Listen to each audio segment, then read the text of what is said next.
Hello everyone, welcome to smart study by Jyoti Nain. मेरा नाम है ज्योति और आज की क्लास का टॉपिक है हमारा मिखाइल बख्तिन। मिखाइल बख्तिन जो हमने लास्ट लेक्चर में किया था वो कौन थे? वो एक रशियन फिलोसफर हैं और उनका हमने एक कंसेप्ट किया था कार्निवल। आज हम करेंगे हेट्रोग्लोसिया। चलिए स्टार्ट करते हैं।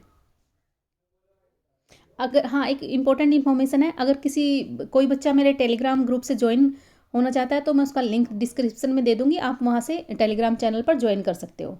ठीक है, वहाँ से आपको नोटिफिकेशन मिलता रहेगा टाइम टू टाइम मेरी वीडियो कब आती है। तो चलिए स्टार्ट करते हैं। हमारे मिखाइल बख्तिन हैं, उनका एक वर्क होता है the dialogic imagination. It is a collection of 4 essays. 4 essays का एक कलेक्शन होता है डायलॉजिक इमेजिनेशन। उनमें से एक ऐसे होता है discourse in the novel. Discourse in the novel ये एक ऐसे है। जो मिखाइल बख्तिन है उसमें एक टर्म यूज़ करते हैं हेट्रोग्लोसिया। अब देखते हैं हम ये हेट्रोग्लोसिया है क्या। हेट्रोग्लोसिया जो कि 2 वर्ड से मिलकर बना है, हेट्रो प्लस ग्लोसिया। हेट्रो का मतलब होता है डिफरेंट और ग्लोसिया मीन्स टंग या लैंग्वेज। क्या मतलब हुआ? डिफरेंट टंग। ठीक है, कुछ तो इससे ही मीनिंग स्पष्ट हो जाएगा। डिफरेंट टंग मतलब डिफरेंट लैंग्वेज, एक लैंग्वेज में डिफरेंट वैरायटी होना। इसकी डेफिनेशन देखते हैं। हेट्रोग्लोसिया डिस्क्राइब्स को existence of distinct variety with in a single language. एक लैंग्वेज में डिस्टिंक्ट वैरायटी होना। वैरायटी मतलब डिफरेंट डिफरेंट टाइप की वॉइस होना। वो कौन सी वॉइस है हम आगे देखेंगे। ठीक है। हाँ, एक और इम्पोर्टेंट है इसमें, जो ये इनका डायलॉगिक इमेजिनेशन है, इनको ये रशियन थे ना, इनको ट्रांसलेट किसने किया था? ये 2 राइटर हैं, इनको याद कर लेना। ठीक है, अब बात करते हैं वो जो डिस्टिंक्ट इन्होंने वैरायटी बोली है, डिफरेंट वैरायटी बोली है, वो लैंग्वेज में क्या बोल रहे हैं, किसके बारे में बोल रहे हैं। ठीक है, ये बोल रहे हैं any language stratifies into many voice. मतलब किसी भी लैंग्वेज के डिफरेंट डिफरेंट टाइप के सतर होते हैं। स्ट्रेटिफाइज मतलब स्ट्रेटाफाई मतलब सतर होना, डिफरेंट। मतलब एक लैंग्वेज है, एक ये सतर है इसका, एक ये है, एक ये है, एक ये है, मतलब ये लैंग्वेज है। यहाँ पे स्टेटा 1, स्टेटा 2, स्टेटा 3, स्टेटा 4। ठीक है, ऐसे मतलब एक लैंग्वेज डिफरेंट डिफरेंट स्टेटा से डिफरेंट डिफरेंट सतर से प्रभावित होती है। इसके डिफरेंट डिफरेंट लेवल्स होते हैं। ठीक है, ये कहना चाह रहा है। तो कैसे? अब मैंने जैसे बताया ये लैंग्वेज है हमारी, इसमें डिफरेंट लेवल हैं। ठीक है, एक लेवल हमारा सोशल डायलॉग, एक हमारा करेक्टरिस्टिक ग्रुप, एक हमारा ग्रुप बिहेवियर, प्रोफेशनल जार्गन, या फिर कुछ और भी। तो ये क्या रोल अदा कर रहे हैं? ये सभी ये जो लेवल बताए हैं, ये बोल रहे हैं ये लेवल है ना, सभी हमारी इस लैंग्वेज को ना प्रभावित करते हैं। ठीक है, कैसे प्रभावित करते हैं? जैसे मेरा कोई सोशल डायलेक्ट है, मेरी कोई सोशल डायलेक्ट है और मैं हिंदी लैंग्वेज बोलती हूँ। ठीक है, मेरी लैंग्वेज हिंदी है लेकिन मेरी बोली भी है अपनी, like Gujarati, like Odia, like Haryanvi, है ना। ऐसे मेरी अपनी एक बोली भी है। तो मेरी लैंग्वेज हिंदी को वो प्रभावित करेगी ना, करेगी। जैसे इंग्लिश पीपल हिंदी बोलते हैं तो उनकी जो इंग्लिश है, कोई भी उनकी डायलेक्ट वहाँ पे भी होती है। उनकी डायलेक्ट हमारी इंग्लिश को, हमारी हिंदी को उनकी हिंदी को प्रभावित करेंगे ना। वो हिंदी किस टाइप से बोलते हैं, अंग्रेज है ना, अलग टंग होती है उनकी, तो उनकी लैंग्वेज को प्रभावित करिए। ये भी यही बोल रहा है कि लैंग्वेज है ना हमारे सोशल डायलेक्ट से भी प्रभावित होती है। हम किस टाइप के, हमारा ग्रुप है, ठीक है, हमारा ग्रुप किस टाइप का है, हमारा प्रोफेशन किस टाइप का है, हमारी लैंग्वेज की जनरेशन क्या है, या हम किस जनरेशन से आते हैं, एज ग्रुप, हमारा एज ग्रुप कैसे है। मतलब जैसे मेरा प्रोफेशन, अगर मेरा प्रोफेशन पॉलिटिशियन है तो मेरी लैंग्वेज अलग टाइप की होगी। अगर मैं एक टीचर हूँ तो वहाँ पे मेरी लैंग्वेज अलग होगी। जैसे अगर मैं पॉलिटिशियन हूँ तो मेरी लैंग्वेज ये होगी, भाइयों और बहनों, है ना, इस टाइप से कुछ। और मैं टीचर हूँ तो मेरी लैंग्वेज अलग होगी, थोड़ा सोफिस्टिकेटेड, अच्छे से प्यार से बच्चों से बिहेव करूँगी, है ना। और अगर मैं लाइक कोई ब्लॉगर हूँ, अभी चला हुआ है ना काफ़ी ट्रेंड यूट्यूब पे, तो मेरी लैंग्वेज लाइक ये हाय गाइस वगैरह, है ना, इस टाइप से, तो वो होगी। मतलब ये चीज़ें और ये चीज़ें होती हैं, मतलब अपनी अपनी अलग अलग होती हैं, है ना। तो कोई भी किसी हमारी लैंग्वेज की जनरेशन क्या है, लाइक मेरी हिंदी है, हिंदी लैंग्वेज है, मेरी हिंदी की जनरेशन क्या है, संस्कृत से आई है ना निकल कर, हमारी हिंदी लैंग्वेज संस्कृत से निकल कर आई है। तो संस्कृत का हमारी हिंदी पे प्रभाव है ना, बहुत सारे वर्ड आए हैं ना, वो तत्सम तद्भव करते हैं जहाँ पे हम, तो वहाँ से निकल कर आए हैं और वो हमारी हिंदी लैंग्वेज को प्रभावित कर रहे हैं। तो ये बोलने चाह रहे हैं कि लैंग्वेज डिफरेंट डिफरेंट लेवल से प्रभावित होती है, मैनी वॉइस होती हैं। अब ये लेवल को वॉइस बोल रहे हैं, मतलब सिर्फ टर्म को थोड़ा घुमा फिरा कर मतलब टफ बनाने की कोशिश कर रहे हैं, कुछ नहीं, बस ये बोलना चाह रहे हैं मैनी वॉइस। बार बार यही वर्ड यूज़ करेंगे, many voice, point of view, ऐसे इस टाइप से। तो सीधी बात को घुमा रहे हैं, ये बोल रहे हैं कोई भी लैंग्वेज है उसको डिफरेंट वैरायटी होती है। डिफरेंट वैरायटी तो हो गई भाई, मेरा सोशल डायलेक्ट कैसी है, मेरा प्रोफेशन कैसा है, मेरा मेरी लैंग्वेज की जनरेशन क्या है, या फिर मेरा एज ग्रुप क्या है। एज ग्रुप के अकॉर्डिंग भी हमारी लैंग्वेज चेंज हो जाती है ना। जैसे जैसे हम टीनेज में जाने लगते हैं तो हम थोड़ा रूड या फिर जॉन की तरह बिहेव करने लगते हैं, एकदम मतलब डायरेक्ट बोलना, कुछ भी मतलब एज ग्रुप के साथ हमारी चेंज हो जाती है लैंग्वेज।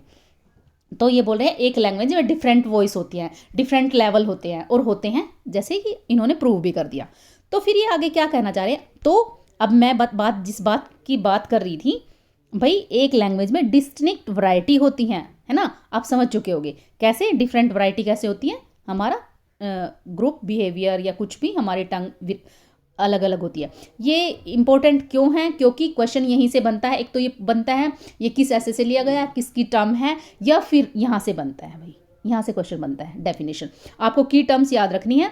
एक है की टर्म यहाँ पे वेरियस सर्कल, मतलब हमारे वेरियस सर्कल, हमारे सोसाइटी के वेरियस सर्कल, सोसाइटी के हम पजल हो जाएंगे, सोसाइटी का सर्कल क्या हुआ, हमारा सोशल डायलेक्ट, प्रैक्टिस, हमारा ग्रुप बिहेवियर, इस टाइप से। तो ये वेरियस सर्कल हमारी लैंग्वेज को प्रभावित करते हैं, ठीक है। और वो हेट्रोग्लोसिया है, जो लैंग्वेज है ना, अभी इन्होंने लैंग्वेज को हेट्रोग्लोसिया बोल दिया। जिस लैंग्वेज में डिफरेंट लेवल होते हैं, डिफरेंट पॉइंट ऑफ व्यू होते हैं, डिफरेंट वॉइस होती हैं, वो हेट्रोग्लोसिया है। और ये हेट्रोग्लोसिया ना मेन बेस होता है किसी भी मीनिंग को सेट करने में। मतलब हेट्रोग्लोसिया, अगर किसी बात का हमें कोई मीनिंग निकालना है ना, तो हेट्रोग्लोसिया उसके पीछे रहता है। मतलब हमारा हेट्रोग्लोसिया जो ये एक टाइप से मैं इसको खिचड़ी बोल दूँ तो, है ना, खिचड़ी बोल दो, तो ये खिचड़ी हमारे मीनिंग को प्रभावित करती है, किसी भी बातचीत को प्रभावित करती है, ठीक है। ये बोल रहे हैं, तो देख लेना आप यहाँ पे, देखिए यहाँ से, हेट्रोग्लोसिया इज दस base condition governing the operation of meaning in any utterance. किसी भी बोलचाल में, किसी भी कन्वर्सेशन में मीनिंग को ये हेट्रोग्लोसिया प्रभावित करता है, ठीक है। और फिर क्या कहता है, फिर बोल रहे हैं which always guarantees the primacy of context over the text. क्या बोला, प्राइमेसी मतलब प्राइमरी है, कंटेक्स्ट को प्राइमरी बोल रहे हैं ये। कंटेक्स्ट क्या, कंटेक्स्ट तो यही हुआ ना, हमारा समाज कैसा है, टाइम, कंडीशन, है ना, किस टाइम पे क्या बात बोलनी है। कंटेक्स्ट स्कूल का कंटेक्स्ट कुछ और है, हमारा घर का कंटेक्स्ट कुछ और है, समाज में कुछ और है, इस टाइप से उसको ये कंटेक्स्ट बोल रहे हैं। तो कंटेक्स्ट इंपॉर्टेंट है, कंटेक्स्ट ही मीनिंग को डेवलप करने में हेल्प करता है, कुछ ऐसा भी बोल रहे हैं, है ना। तो चलिए नेक्स्ट देखते हैं। हाँ, लेकिन थोड़ा सा ज़्यादा डेफिनेशन हो गई, तो यहाँ से यही बात निकल के आती है, वेरियस सर्कल हमारे लैंग्वेज को प्रभावित करते हैं, जो कि हेट्रोग्लोसिया है, और हेट्रोग्लोसिया ही किसी भी मीनिंग निकालने में बेस का काम करता है, ठीक है। इतना याद रखना, ज़्यादा मतलब डीपली मत जाना। Heteroglossia is the presence in the language of variety of point of view, बार बार वही बातें बोल रहे हैं ना। हेट्रोग्लोसिया में प्रेजेंस, हेट्रोग्लोसिया सॉरी दोबारा से, heteroglossia is the presence in language of a variety of point of view, ठीक है, वही बात है। अब बात करते हैं, हाँ, अब एक इंपॉर्टेंट बात है यहाँ पे, जैसे हम बचपन में करते थे ना, ये बोल रहे हैं diversity of language within a single language, वो तो हम समझ गए, diversity of language within a single language, है ना। एक लैंग्वेज में डाइवर्सिटी होगी, जैसे हम बचपन में बोलते थे ना, जैसे अनेकता में भारत, हमारा भारत, जैसे अपने भारतवर्ष पर कोई ऐसे लिखे तो हम ये बोलते हैं भारत में अनेकता में, एकता में अनेकता है ना, ऐसे बोलते थे हम जब ऐसे लिखते थे, या मतलब बोलना या लिखना। तो अनेकता में एकता, उस टाइप की बात बोल रहा है, मतलब एक लैंग्वेज में डाइवर्सिटी है, डाइवर्सिफाई, ठीक है। सिर्फ ये आपको कंसेप्ट जो समझना था समझ चुके, अब ये की पॉइंट निकल के आ रहे हैं जो आपका क्वेश्चन सोल्व करने में आपकी हेल्प करेंगे। Diversity of language within a single language, it is heteroglossia. आगे बोलते हैं it is a function of complex convergence of force and condition. ठीक है, every word uttered is a function of complex convergence of force and condition. क्या बोल रहे हैं, कोई भी वर्ड है ना, जब भी हम वर्ड बोलते हैं, मिखाइल भक्तिन बोल रहे हैं ये बात, जो भी हम वर्ड बोलते हैं ना, वो एक function of complex convergence of force है।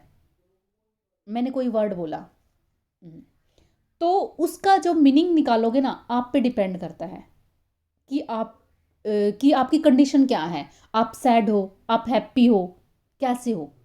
ठीक है, आपके पीछे कौन सी फोर्स काम कर रही है, आपकी कंडीशन कैसी है। अगर आप हैप्पी हो तो मेरी बात का पॉजिटिव मतलब निकालोगे, अगर आप सैड हो तो नेगेटिव मीनिंग निकालोगे। तो ये बोल रहे हैं कि एक कम्प्लेक्स कन्वर्जेंस ऑफ फोर्स हमारे वर्ड के मीनिंग को डिफाइन करता है।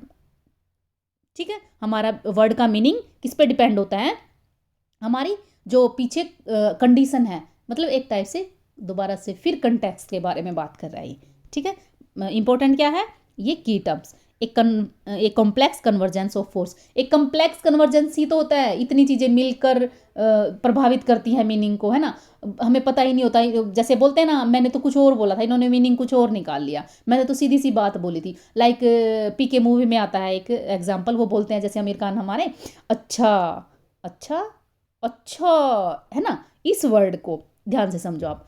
ठीक है, तो वो कंटेक्स्ट पे डिपेंड है, या फिर हमारी कंडीशन क्या है, किस कंटेक्स्ट में बात कर रहे हैं, तो मीनिंग निकलता है। एक वर्ड का डिफरेंट मीनिंग निकलता है, वो किस पे डिपेंड करता है, कंडीशन पे, फोर्स पे।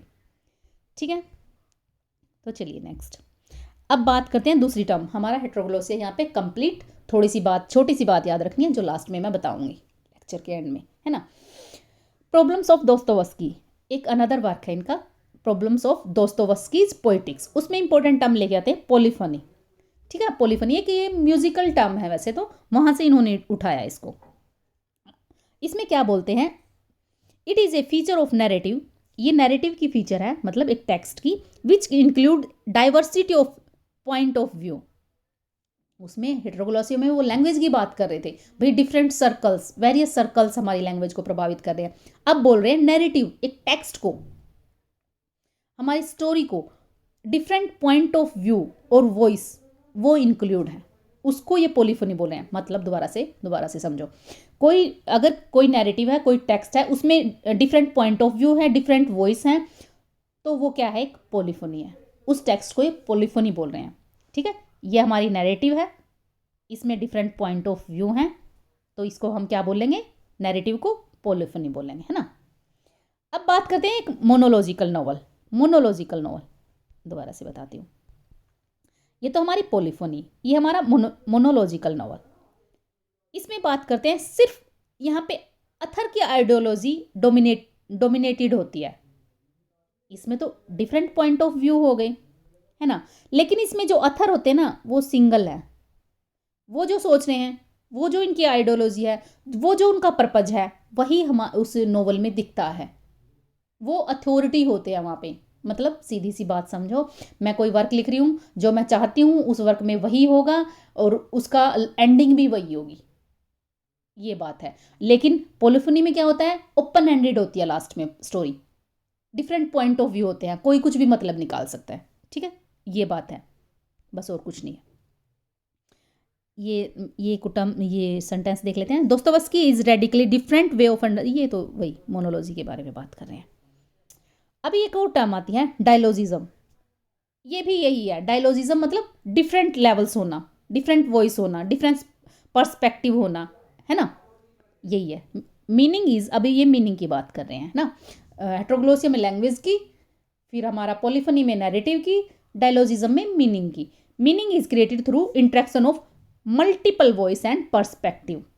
मल्टीपल लाइक ये मीनिंग है, इसमें मल्टीपल वॉइस हैं, मल्टीपल पर्सपेक्टिव हैं, तो फिर ये इनके इंट्रैक्शन से ये मीनिंग निकल रहा है। ठीक है, ऐसे क्या समझ आया, meaning is created through the interaction of multiple voice and perspective, उनके इंट्रैक्शन से मीनिंग निकल कर आता है। फिर एक टर्म की बात करते हैं, अनफाइनलाइजेबिलिटी। इसके तो मीनिंग से ही पता चल रहा है, अनफाइनल मतलब कुछ भी फाइनल नहीं है। ये बोल रहे हैं ये पढ़ लेना इसको। Nothing conclusive has yet taken place in the world, मतलब आज तक इस संसार में कुछ भी कंक्लूसिव मतलब जिसका कोई एंड, मतलब क्या बोलना चाहते हैं, कुछ भी ऐसा नहीं है जो कि फिक्स है, जिसका कंक्लूजन निकला हो। आज तक किसी कोई चीज़ ऐसी नहीं बनी जिसका कंक्लूजन निकला हो। सब कुछ फ्यूचर पे डिपेंड है, सब कुछ फ्री है, सब कुछ ओपन है। नथिंग इज कंक्लूजिंग, कुछ भी फाइनल नहीं है हुआ है, मतलब अभी फाइनल होना बाकी है, कुछ भी फाइनल नहीं हुआ, एंडिंग नहीं हुई किसी चीज़ की। The ultimate world of the world about the world has not yet been spoken, कोई भी जो बात बोल दी ना वो फाइनल नहीं है, और भी बातें बोलनी बाकी हैं। कोई भी वर्ड है उसका मीनिंग फाइनल नहीं है, उसके कुछ और भी मीनिंग निकल सकते हैं, ये बोल रहे हैं। मतलब चाहे कोई टेक्स्ट है, चाहे कोई वर्ड है, चाहे कोई सेंटेंस है, चाहे कुछ भी है, संसार में कुछ भी फाइनल नहीं है। फाइनल अभी तो बहुत बातें होनी बाकी हैं, ये बोल रहे हैं। बस सब कुछ ओपन एंड फ्री है। अब बात करते हैं क्रोनोटोप, इंपॉर्टेंट टर्म। क्रोनोटोप को पहले तो इसको देखते हैं, क्रोनो प्लस टोप, ये दो वर्ड से मिलकर बना है क्रोनो प्लस टोप। क्रोनो का मतलब होता है टाइम और टोप का मतलब होता है स्पेस, टाइम प्लस स्पेस। ये टर्म्स साइंस में सुनी होगी आपने, है ना, जब एल्बर्ट आइंस्टाइन शायद थियरी ऑफ रिलेटिविटी, वहाँ पे इस टाइम एंड स्पेस की बात करते हैं ना। तो यहाँ पे हमारे जो मिखाइल बाख्तिन हैं वो अपने एक वर्क में, एक ऐसे में यूज़ करते हैं इस टर्म को, forms of time and of the chronotopes in the novel 1937, इस ऐसे में यूज़ करते हैं। और इसका जो वर्ड्स हैं, दो वर्ड से मिलकर बना टाइम एंड स्पेस, इतना ही इसका मीनिंग निकल कर आता है। तो इसकी डेफिनेशन देख लेते हैं।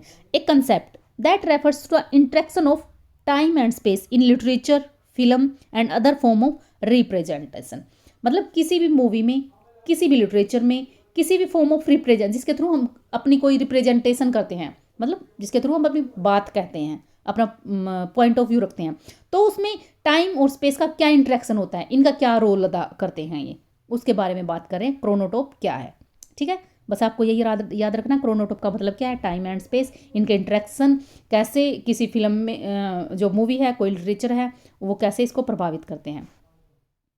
ठीक है, ये दोबारा से एक थोड़ा सा ये नीचे वाली देख लेते हैं definition. In literary theory and philosophy of language, the chronotope is how configuration of time and space are represented in language or discourse. configuration मतलब arrangement of time and space, किसी भी लैंग्वेज में, किसी भी लिटरेचर में, किसी भी movie में, वही बात है दोबारा से, उनके कैसे अरेंजमेंट होती है उसके बारे में बताते हैं। अब मैं थोड़ा सा दोबारा से सिंप्लीफाई करने की कोशिश करूँगी, क्योंकि कार्निवल और हेट्रोग्लोसिया हमने थोड़ा ज़्यादा डीपली पढ़ लिया और ये थोड़ा कंफ्यूजिंग हो सकता है। तो सीधी सी बात, बिल्कुल सिंपल सी, क्या है कार्निवल, क्या है, एक फेस्टिवल है, ठीक है, उसके थ्रू समझाने की कोशिश करते हैं। फेस्टिवल मतलब जहाँ पे कम्युनल स्पेस, जहाँ पे सब लोग इकट्ठा हुए हैं, where social hierarchy are temporarily overturned, overturn मतलब ख़त्म कर दिए हैं। People can express themselves freely, और पीपल अपने आप को फ्रीली, इंजॉय से और खुशी से, मतलब स्वतंत्रता से बिहेव कर रहे हैं। ठीक है, कार्निवल के बारे में बताया। फिर बात करते हैं एक कार्निवलस, वो क्या होता है, मतलब एक work, A literary mode that subvert and liberate the assumption of dominant style and atmosphere through humour and chaos. Literary mode मतलब कोई भी लिटरेरी टेक्स्ट जो सबवर्ट करती है, लिबरेट करती है एक डोमिनेंट स्टाइल को, डोमिनेंट पावर को, या फिर लिटरेरी ना, ये सोशल हायरार्की को सबवर्ट करना या लिबरेट करना through humour and chaos, that is called carnival. फिर बात करते हैं हम heteroglossia. Heteroglossia is the idea that any language or text contain multiple conflicting perspective and language, मतलब डिफरेंट टाइप की लैंग्वेज अपने अंदर यूज़ करना, एक लैंग्वेज के अंदर डिफरेंट पर्सपेक्टिव और डिफरेंट लैंग्वेज होना। ठीक है, तो आई थिंक आप समझ चुके होंगे। मैंने काफ़ी सिंप्लीफाई करने की कोशिश की है। अगर आप खुद जाओगे ना टेक्स्ट में या फिर कहीं भी लिटरेरी थियरी पढ़ोगे तो नहीं समझ पाओगे क्या इंपॉर्टेंट है क्या नहीं है। तो मुझे लगता है मैंने अच्छे से सिंप्लीफाई कर दिया है। अगर आपको भी अच्छा लगता है तो प्लीज़ कमेंट करिए, मुझे पता चलेगा भाई मैं कितना अच्छा कर पा रही हूँ, है ना। तो प्लीज़ करना कमेंट। तो आज की वीडियो को हम यहीं पे एंड करेंगे। अगर आपको मेरा लेक्चर पसंद आता है, मेरे एफर्ट्स पसंद आते हैं, तो कमेंट करना, पॉजिटिव कमेंट करना अच्छे अच्छे, और लाइक करना, मेरे चैनल को सब्सक्राइब करना, अपने फ्रेंड्स के साथ शेयर करना। तो आज की वीडियो को यहीं पे एंड करेंगे। Thank you for today.